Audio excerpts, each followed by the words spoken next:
And we are back, and it is time for ElseWords. This is the discussion point, the main topic of the show. And I'm going to say one thing off real quick.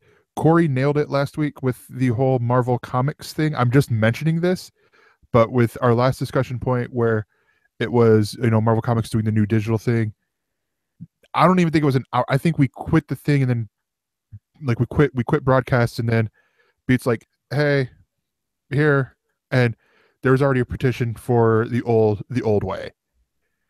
Um, yeah, And of course, every problem gets solved with an online petition. yeah, If you really want to fight it, just don't buy Marvel Comics. Don't buy Marvel exactly. Comics because that they're not giving you enough for your investment.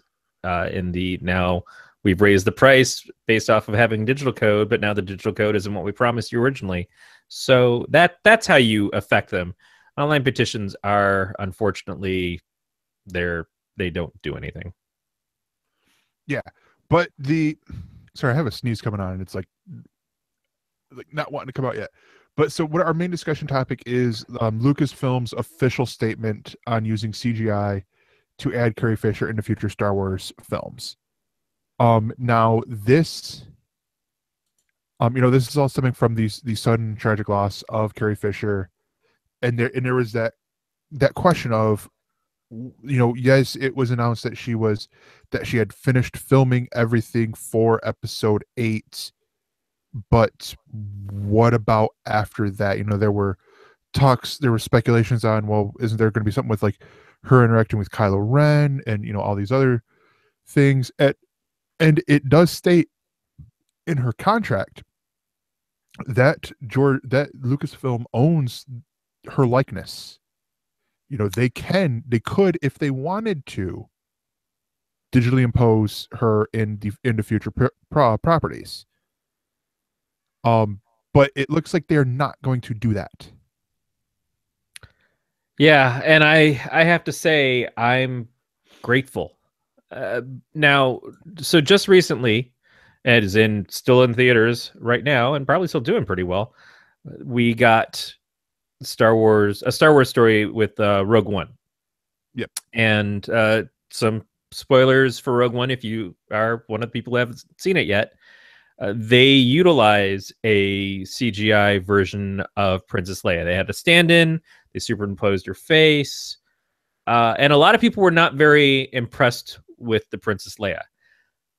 At the same time, there's also another character that's used quite a bit more in the movie that had passed away before filming quite a ways, but they made him a important character to the film. Now, because we're dealing with a prequel to what was the original Star Wars with A New Hope, yeah, he may have been important. It may have been important to have this character in there. It just never sat right with me. Now, one is, unlike a lot of people, I saw him every time on the screen. I saw this guy, a guy in quotes. It took me out of the movie because while it looked very, very good and very, very realistic, it didn't look real, especially when you have him standing next to real people. And this is in a movie where there's a bunch of aliens that are CGI'd in. Although I've argued before that part of the reason why I don't like the prequels or the redone versions of the original films is because of all the CGI stuff. And what I think that they succeeded in with episode 7 was using a lot more makeup effects and real effects as opposed to just digitally creating things. There was some of it, but it uses it in conjunction so that things do get to have a weight to them and do feel real. And they used an actor to walk around as Grand Moff Tarkin in Rogue One, but every time I saw his face, like his eyes didn't look right. You look into his mouth and it just looked like you were looking into blackness as opposed to what you'd see if you were actually looking at a human being's mouth talking on the screen. He was very stiff. It didn't seem natural. The other thing is with a movie like Fast and the Furious 7, where Paul Walker died during filming, or if you want to go back to The Queen of the Damned, where the singer passed away during filming the film, Leia. or Brandon Lee in The Crow.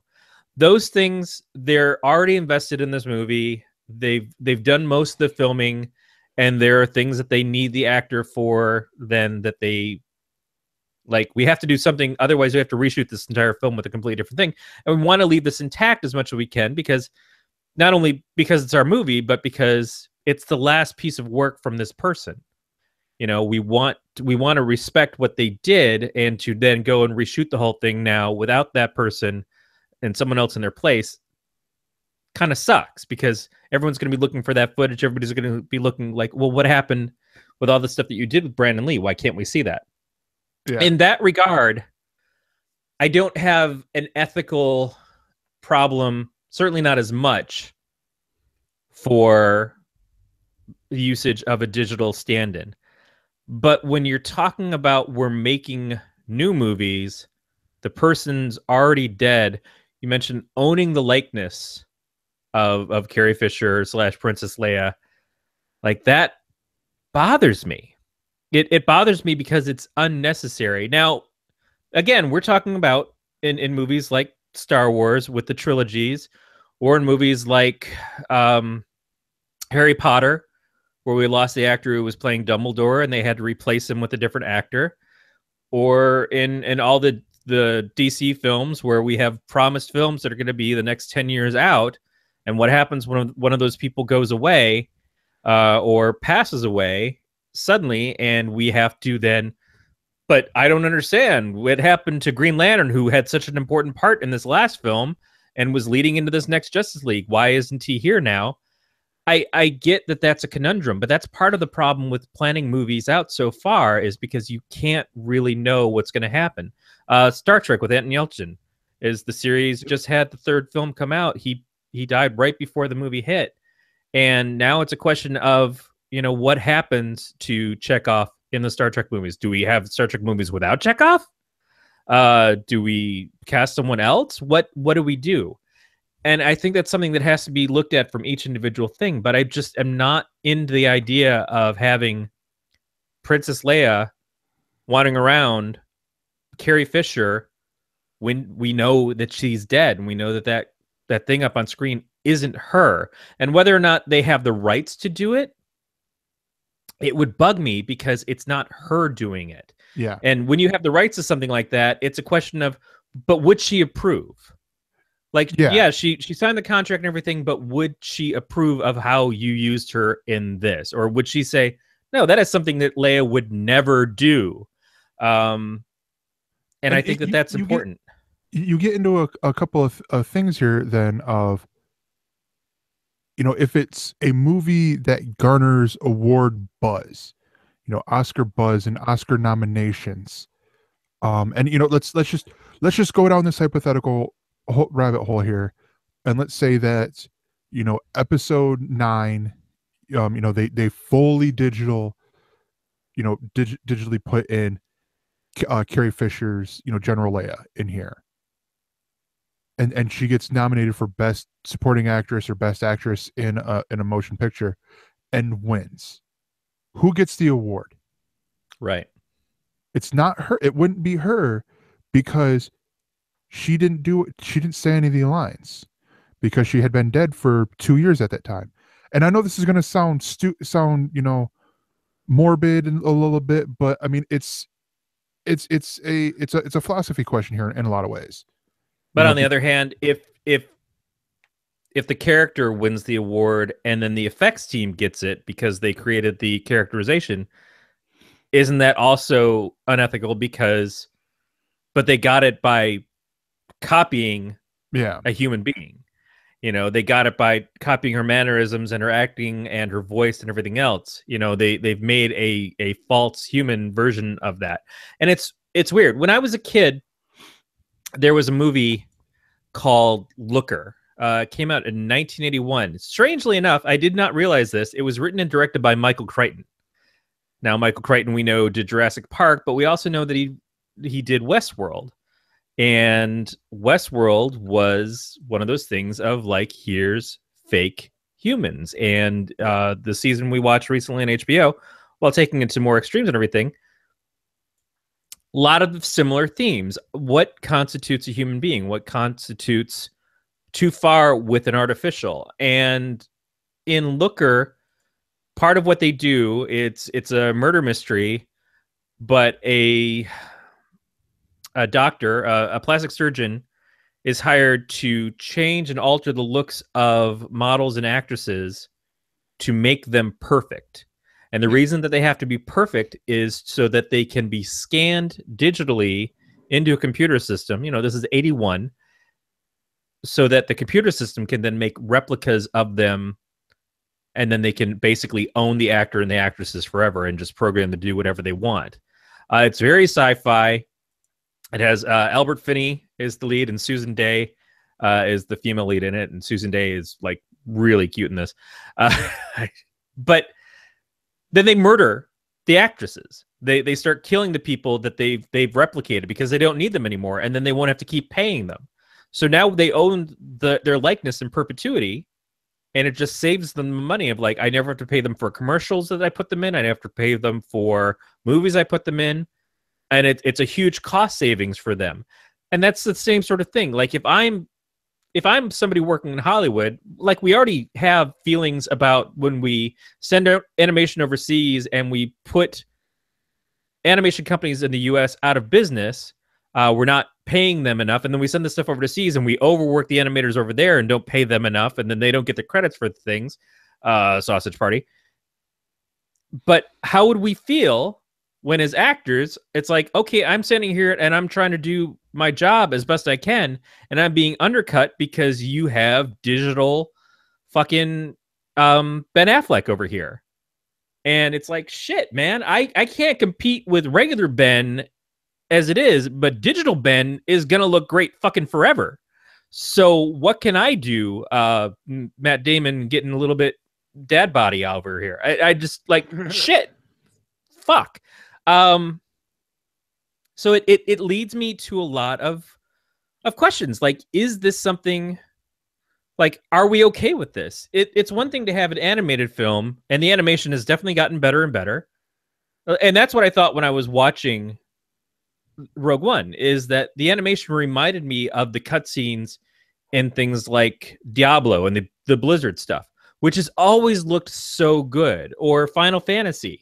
And when they did Final Fantasy, the movie, it didn't do very well because I think the story was kind of hokey and slow, but it looked incredible. And you could see, like, yeah, I want to see movies like this because it gives them so many possibilities, but it's still treated like an animated film. Yeah. But when it's treated like it's a live action film, that seems different. And I don't know why, if it's just a hang up that I have, if like I'm 45 and I'm old fashioned on things. No, I'm that same way, and I am not an old. You know, like the one that did it, that with what you're talking about, that did that same thing of it took me out of the movie, was Civil War. You know, it was Captain America Civil War with that scene with Tony Stark, and I'm like, why the fuck do they got young, you know, Robert Downey Jr. in here, looking like he did in Back to School? Yeah. And then it's like, oh, okay, that's why. But still, it took me out long enough to be like, wait, why is he? No, obviously I didn't say that because, you know, my pastor was sitting right next to me as we're watching the movie. So he'd be like, Greg, why did you just swear? Sorry. But they'd also just done that with Ant-Man. Yeah. They had done that with with Michael Douglas. Yeah, Michael Douglas's character, who I can't think of, Hank Pym. Who we were just talking about earlier. Yeah, but so they're excited, like, oh, we've got this technology, we can use this now. But at least in both those cases, they did it with Anthony Edwards in one of the Hannibal sequels that was a prequel. But yeah, in all of these cases, though, at least the actor is present. The actor is a part of the process. And so, again, I have less of a problem with that than I do the idea of we own the likeness. And remember, I'm making this statement not based off of what Disney's actually doing. Disney has said that this is something that they're not going to do. They can. They have the opportunity, but that's right now the plan is to not do this. So big respect to them for choosing that. I'm just saying that in the case of we own the likeness, we can do this. Like, is it right? Is it Yeah. and is it going to make for good movies in that case, or is it something that maybe just is like, I know the technology is going to keep getting better, it's going to keep getting more exciting. You can see graphics like this on your fucking PlayStation 4s at this point. Yeah. It's incredible, but is it right? Yeah. So I'm actually going to read out the statement that Star Wars released. Um, and this is straight from Star Wars websites. We don't normally respond to fan or press speculation, but there's a rumor circling around, circling that we would like to address. We want to assure our fans that Lucasfilm has no plans to digitally recreate Carrie Fisher's performance as Princess or General Leia Organa. Carrie Fisher was, is, and always will be a part of the Lucasfilm family. She was our princess, our general, and more importantly, our friend. We are still hurting from her loss. We cherish her memory and legacy as Princess Leia, and will always strive to honor everything she gave to Star Wars. That is, it's big on them for mentioning that. I wish it wouldn't have had to have been mentioned. Right. That they had, because it's like, I think that they've got talented enough writers working for them that they can figure out how to work it to where either Leia's in the background, which will be, and this is dumb me coming up with ideas, not or they will figure out some way between episode 8 and episode 9 to write out General Leia. Yeah, and another thing is, I mean, remember, it may be hypocritical, but I've had problems before with the ideas of things like the young Han Solo movie. As excited as I am for things like Donald Glover playing a young Lando, and I have no opinion about the guy who's playing young Han because I don't recognize him from anything, but they chose him. I'm sure he'll be great in it. Yeah, because the only thing you've seen or that he was in, you haven't seen. Right, maybe. I don't even know. I don't even know who the guy is. He was in the Coen Brothers movie. Oh, the Hail Caesar one. Yeah, which I'd like to see. I have not. But I see things and say, okay, why would I really want to see a Han Solo movie that isn't Harrison Ford? But then you get an actor like Donald Glover playing Lando, and I'm like, but that's so fucking cool because I'm a Donald Glover fan. The other rumor that has gone around, and certainly she's pitched herself for it, is Millie Bobby Brown playing a young Princess Leia. And she's incredible, and she would be great at it. And Evan at the show started talking about the fact that there's this picture online right now, one of those things that's got the kids from Stranger Things done up to look like Star Wars characters. Dustin being Chewbacca, which is both sad and adorable. But I think that she would be an amazing young Princess Leia. Again, though, and Sarah Lane would be a great Princess Leia too. I saw Sarah Lane a post she posted the other day on Twitter, I think, and I was like, holy shit! I just never knew how much she looked like Carrie Fisher. That's pretty incredible. Sidetrack again. Do I want to see a Princess Leia that isn't Carrie Fisher? No, but I can accept it to a degree. Why do I have a problem accepting a computer-generated version that is actually really based on the person? So I know that there's parts that don't quite sync up in my excuses of this is wrong and this isn't wrong. And I don't know why I feel that way. Yeah. But I do inherently feel like it's really close to just picking up somebody's dead body and putting marionette strings on them. There was an Orville Redenbacher commercial a few years ago after Orville passed away. Like, first they did an animated one, and then they did one that was computer generated, so it looked a lot like him, but was like way more animated than he ever had been in life in the commercial that I'd seen him in, and was just so fucking creepy. Yeah. It was so fucking... It doesn't help that Orville Redenbacher looks like the old dude from Poltergeist 2, but it was still bad. And yet I laughed my fucking self crazy at some of the people that they have playing Colonel Sanders sometimes, who again was a real person and they're doing sort of a tribute, but sort of like, no, we just need to keep the Colonel Sanders thing alive, and so this is what we're doing. Why is one okay and one isn't? I don't know. I can't tell you. So I will ask you this. You have two choices for movies from now on. This is how it will be. You get to make the decision, Corey. Do you have digitally recreated, so you get, the where they scan their likeness in, and it is some unknown actor being body double, and then their face gets remapped in the movie to look like the actor, so Carrie Fisher, like the guy from Rogue One who was playing Grand Moff Tarkin. Or do we recast? If fully recast, we get someone maybe who can do an impression of them, or can gets the core of the character. Which do you have? Do you recast, or do you digitally recreate? Well, I mean, there's a couple of things to that. One is I grew up watching, not a lot of them, but soap operas. And every once in a while on soap operas, they would have the person would be out that day off sick, or sometimes they would die, and they'd bring in a new person to play them. And one day you're just like, oh, look, here's Robert Scorpio. Why does Robert Scorpio look so weird? That ain't Robert. But they wouldn't try to find someone who looked just like him. But sometimes they would announce, it would say the role of blah, blah, blah is being played today by this person when the scene would start, to give you an idea as to why, like, this other person was sitting in the chair. Also, back to the Harry Potter thing, like, I didn't feel so much confusion when Dumbledore changed. When we had him for 2 movies, and then all of a sudden another guy stepped in to replace him. It was unfortunate. I felt bad, but also it wasn't him. If they had changed Harry in movie 4, that probably would have been weird. Yeah. At the same time, these kids were just growing up, so they changed the voices on Peanuts cartoons all the time. But I noticed these things. Like, I noticed when the voice of the guy who plays Jack in the Box changed recently. I'm like, that's not the same Jack.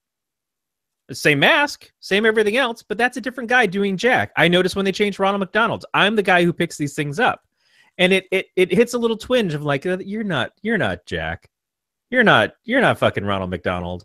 I know who you are. Oh, I don't know who you are. No one knows who you are, but I know who you're not. And that's the Jack in the Box that I knew. But they've been doing that for years. They've been doing that for decades. Probably since before I was even around to hear Jack in the Box commercials, maybe. I don't know. My preference would probably be go with something more natural. I would always go for the thing that looks the best on the screen. And the thing that looks best on the screen is going to be an actual human being. On the other hand, I also feel like in a lot of ways, maybe we're too beholden on movies that keep telling a continuing story over years and years, when we should be moving on to new ideas and new concepts. And one of the things I liked about Rogue One is that it was a new thing, but it still clicks into that special little center of where Star Wars already was. And I'm more excited for a Star Wars that we haven't seen, that isn't about the Skywalker clan, it isn't about Han Solo, it isn't about Boba Fett. It's something else. That's what I'm hoping for. And I think that it's impossible to keep making 10, 20, 30 years of movies all with the same subject matter without realizing that somewhere along the way you're going to have accidents like this that happen. So I mean, for me to answer the question, I would lean more towards the side of recasting. And I use, for example, the movie The Imaginarium of Dr. Parnassus. That movie was Heath Ledger's last movie.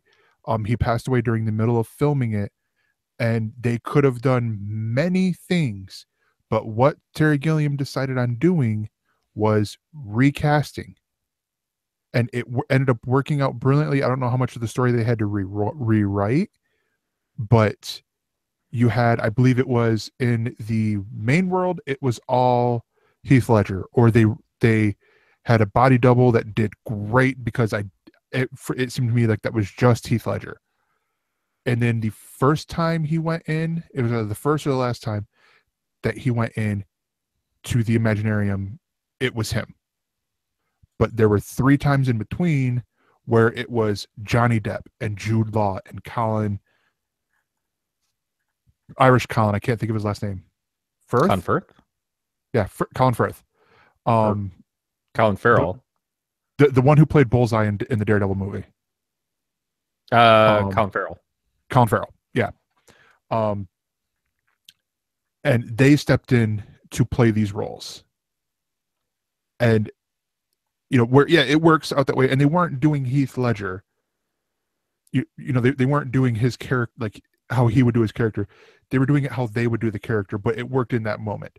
So I would always err more on recasting, and if it does hurt the movie where they have to push it back, fine.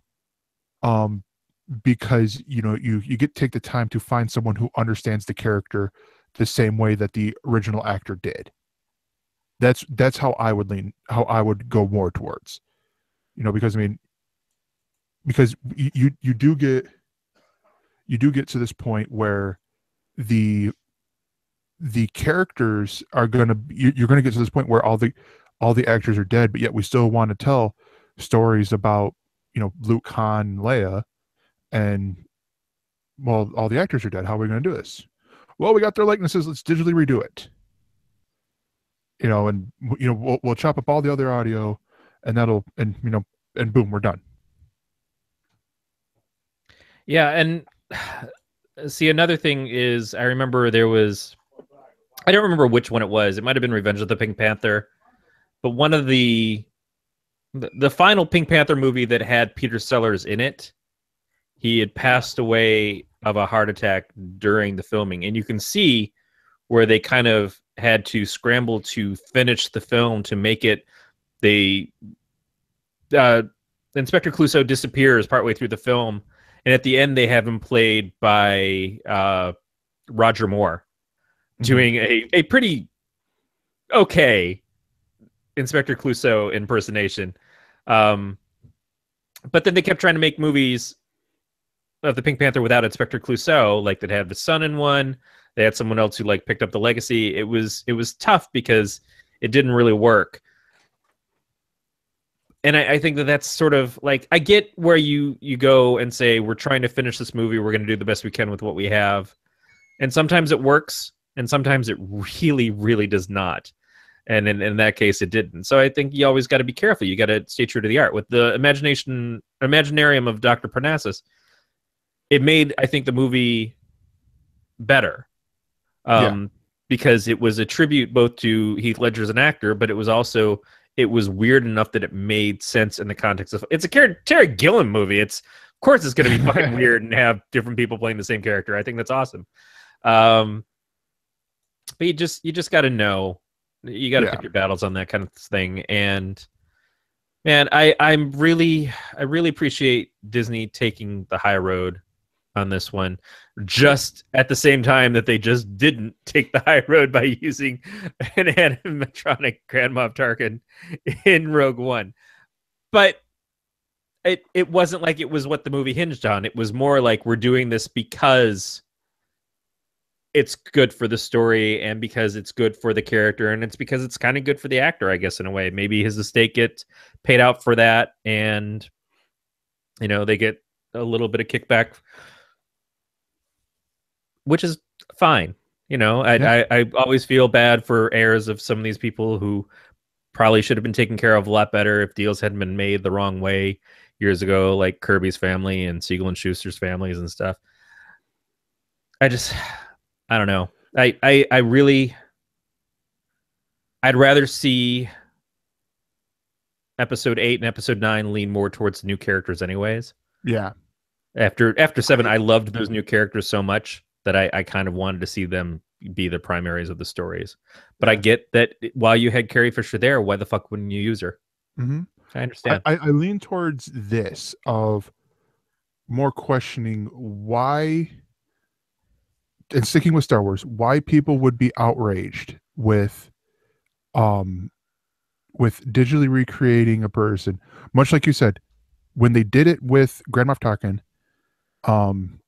after they passed. When here, if you remember in episode 7, you had audio clips of Alec Guinness in there, and it's like, and and Ewan McGregor, and all these other people who played Jedis in one scene, and yet I don't remember hearing about a bunch of commotion about that. And maybe that's part of the thing too, is the amount of people who saw Rogue One that didn't realize that the guy who played Grand Moff Tarkin was even dead. A lot of people saw it and didn't realize that he wasn't there, and that's respectable. That shows what kind of game that they played. Is they did a good job. But I don't know. I think using the audio is a little different than trying to present somebody as an actor. That's like saying, oh, well, fuck you guys. I'm not coming back to do your shitty sequel to my movie because I don't agree with what you did and stuff. I don't like the character direction you took in, or you guys screwed me in my contract or whatever. And them saying, well, we don't fucking need you. We can just put your face over Vin Diesel's body, Rock, and you can just suck it because we'll do whatever the fuck we want. Yeah, you'll be a foot shorter, but I don't care. People will still come see it because they'll think you're in it. Wouldn't it be great to see fucking Kevin Hart run around with The Rock's face in a movie and just digitally mastered on it? And every time he talks, it's like Kevin Hart just screaming at the screen like he does, or like I do. And but it's The Rock's face. Like that could be a movie in and of itself. I think they would both sign up for that. Like the new Face Off. Oh shit! What the fuck? We just came up with a goddamn film right here. It's magic. Yeah. Nick Cage shows up just to show that he still doesn't blink. Yeah. So I'll leave. I think it's probably a great time to wrap up. And I leave by asking you guys this at home. What do you think? What would you rather have? You can have one option, either digitally recreate or recast. Now you might be saying to yourself, well, how do I answer you guys? I'm yelling at my podcast, my phone right now, but you're not hearing me. Well, you can do it by two simple ways. You can contact us by leaving us a voicemail at 805-328-3966 or leaving us an email at mail@elsenerds.com.